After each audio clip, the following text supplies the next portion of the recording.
ikinyoma cya Satani. Iyo umuntu aguye mu byaha ahunga inzu y'Imana, ahunga amasengesho. Iyo umuntu ari mu ntege nkeya nicyo gihe ahunga amasengesho, kandi aricyo gihe cyo kwegera ahubwo ngo akarero k'Imana kongere kake mu buzima bwawe. Ni ikinyoma cya Satani, kuko bazi ko aho ngaho ku ntebe y'ubuntu ari ukirira, akakubuza kuhegera, akakubwira ati warayisambanye, wongereye, urajya mu masengesho nawe y'iminsi 3.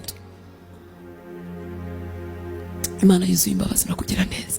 Urukundo rwayo tuzarinda tujya mu ijuru tutaramenya uko rungana. Imbabazi zayo tuzarinda tubona Yesu amaso ku maso tutarazisobanukirwa.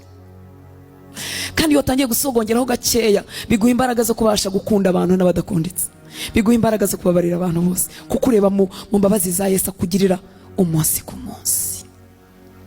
Bikaguha imbaraga zo kwihanganira abanyantege nkeya warushije imbaraga, warushije agatege.